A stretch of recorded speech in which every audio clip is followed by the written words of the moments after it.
चंद्रपूर शहर महानगरपालिकेने हे खोदकाम सुरू केलं आहे। याच्या चंद्रपुराच्या नागरिकांना नाहक त्रास होत आहे, जीव जाण्याची पाळी आली आहे। 365 दिवस हे लोक खोदकाम करत असतात। खोदकाम करण्याची जी वेळ आहे, काळ आहे, त्याचा काहीही टाइम टेबल नाही, मॅनेजमेंट नाही, काही नाही। जनतेच्या पैशाने हे खोदकाम होत आहे आणि जनतेलाच त्रास होत आहे। त्याच्यामुळे जीव जाण्याचा धोका आहे, विद्यार्थ्यांना त्रास आहे, सामान्य नागरिकांना त्रास आहे, वाहतुकीला त्रास आहे।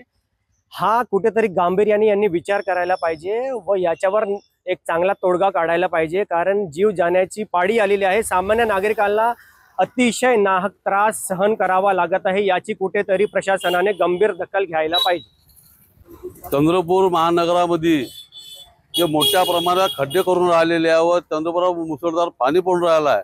त्या चंद्रपुरामध्ये ते विद्यार्थी असो, म्हातारे असो, जवान असो, मोटार गाड्या असो, त्याचे ॲक्सिडेंट होण्याच्या भीती होऊन राहिलेली आहे। खूप त्रास होऊन राहिलेला आहे। पावसाळ्यात मोठे मोठे खड्डे करून ठेवले आहे सिटीमध्ये, महानगरामध्ये। हे महानगरपालिका कसं काम करून राहिले का समजून नाही राहिलेलं आहे। हा शहरावर अन्याय आहे, हा भुर्दंड आहे शहरावर। टॅक्स भरून सुद्धा बी हे हालत राहणार, तर हे चंद्रपूर वासियाचे कसं होणार? अगर कमी जास्त झाले, ॲक्सिडेंट झाला, मृत्यू झाला कोणाचा, हे जबाबदार फक्त महानगरपालिका राहणार। हे खूप अन्याय करून राहिले आहे शहरावर। मुसळधार पाण्यामध्ये गड्डे करून राहिले आहे। पाण्यात गड्डा आहे का गड्ड्यात पाणी आहे का समजून नाही राहिलेलं आहे। हे महापालिका करू का झोपेचं सोंग घेऊन राहिले आहे का? जनतेचे नुकसान करून राहिलेले आहे। समजायला पाहिजे त्यांना, अधिकाऱ्यांना समजायला पाहिजे। जिथे गड्डे करतो, केबल टाकला तर भुजवत नाही, ते फक्त गड्डेच असतो, पाणी पाणी असतो, गड्डे असतो। ते बरेचसे विद्यार्थी पडले, गाडी घेऊन पडले, त्याचे नुकसान झालेलं आहे। कोणाला मार लागला, कोणा पाय तुटला, कोणा हात तुटला, असे घटना होऊन राहिलेल्या आहे। त्याच्या जबाबदार फक्त म्हणजे महानगरपालिका राहणार। चंद्रपूर शहर महानगरपालिकातर्फे 12ही महिने खोदकाम करत असल्याचे चित्र दिसून येत आहे। सध्या पावसाळ्याची दिवस आहे ना, अशातच खोदकामाला सुरुवात झाली आहे।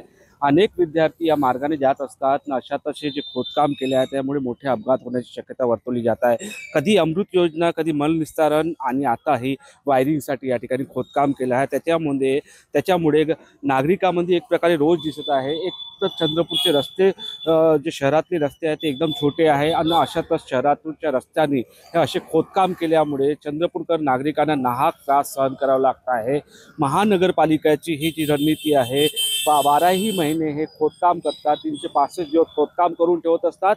त्याच्यामुळे चंद्रपूरकर शहरातल्या नागरिकांना नाहक त्रास सहन करावा लागत आहे आणि विद्यार्थ्यांनाही या ठिकाणी मोठा अडचणीचा सामना करावा लागत आहे, कारण की शालेय दिवस आहे आणि अशातच पावसाळ्याचे दिवस आहे।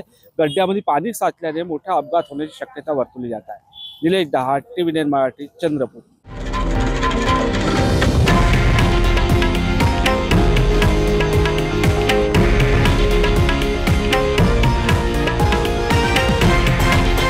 हे आहे देशातील नंबर 1 न्यूज नेटवर्क आणि आपण पाहत आहात TV9 मराठी, एकमेव।